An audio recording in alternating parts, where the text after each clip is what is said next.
Most gardeners believe that a clean garden is a healthy garden. No weeds. No wild growth. No competition. We're taught that pulling weeds is discipline. That control equals productivity. That if we stop removing what doesn't belong, the garden will collapse. 3 weeks ago, I stopped pulling weeds in my garden. Not because I was lazy. Not because I gave up. But because I wanted to observe something most gardeners never allow themselves to see. I wanted to understand what actually happens when we stop fighting the soil. The first few days were uncomfortable. Small weeds began to appear between rows of vegetables. Tiny green leaves pushing through the surface. Normally, I would remove them immediately. But this time, I let them stay. By the end of the first week, the change was visible. The soil no longer looked bare. It looked alive. And that's when I realized something important. Bare soil is not natural. In nature, soil is almost never exposed. It's covered, protected, shaded, rooted. When we pull every weed, we leave the ground vulnerable to sun, wind, erosion, and temperature swings. During that first week, something subtle happened. The soil stayed moist longer. I watered less often. The surface didn't crust over after heat. The ground felt cooler beneath my hand. The weeds were acting like living mulch. Now, let's be clear. I didn't abandon the garden. I didn't let aggressive plants take over young seedlings. I observed. I watched where weeds grew, how they grew, and what they were telling me. Because weeds are not random. Certain weeds appeared in compacted areas. Others showed up in places that stayed wetter. Some preferred the edges of beds. Others grew where the soil had been disturbed. They were indicators. Instead of fighting them blindly, I started reading them. In week 2, the garden looked different. Not messy. Not chaotic. Just layered. My tomatoes were still growing. My peppers were still strong. The beans continued climbing. But around them, a soft green understory had formed. And here's what surprised me. There was less wind stress. Less evaporation. And fewer signs of sudden heat damage. The garden microclimate had shifted. When soil is bare, heat radiates directly into it. Moisture escapes quickly. Roots work harder. But when there is ground cover, even weeds, the environment stabilizes. I also noticed something else. There were more insects. At first, that might sound like a problem. But it wasn't. Yes, there were more insects overall. But there were also more beneficial insects. Predators. Pollinators. Tiny wasps. Lady beetles. Spiders. The ecosystem was balancing itself. When a garden is too clean, it becomes simplified. And simplified systems are fragile.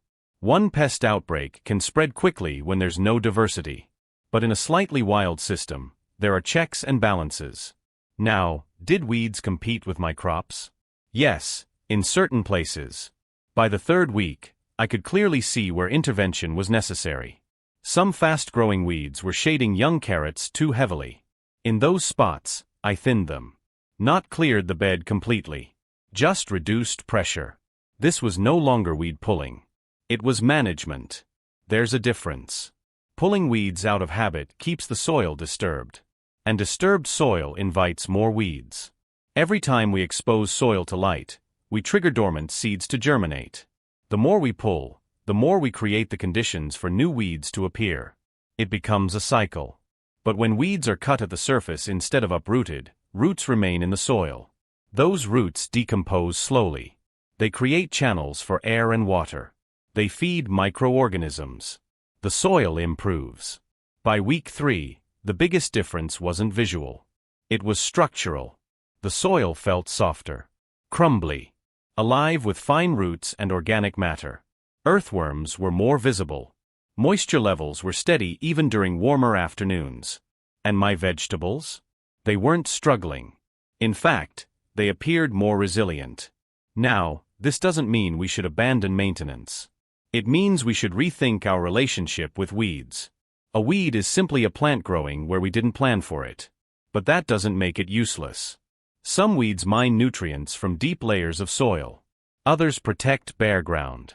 Some attract beneficial insects away from crops.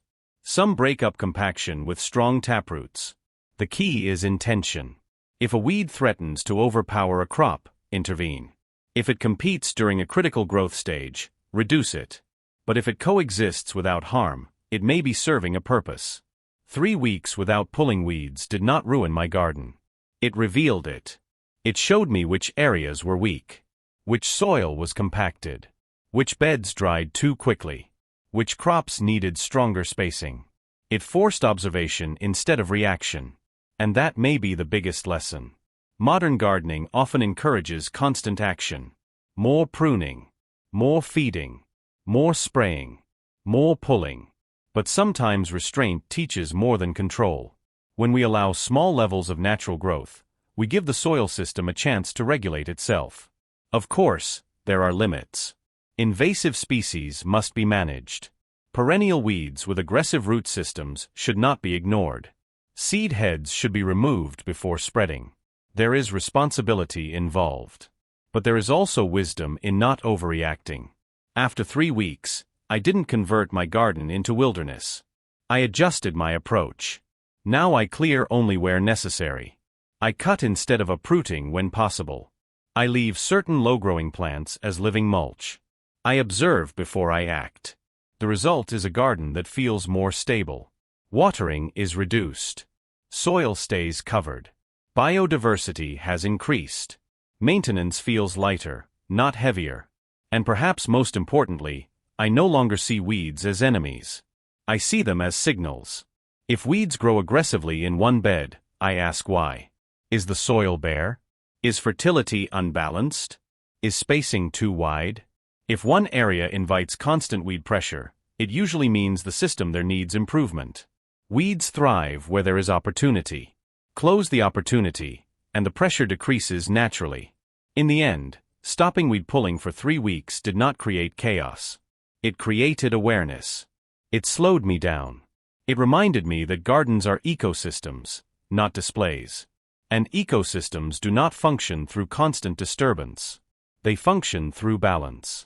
If you're struggling with endless weeding, consider experimenting. Choose one bed. Observe for a few weeks. Manage gently instead of aggressively. You may discover that the soil protects itself better than you think.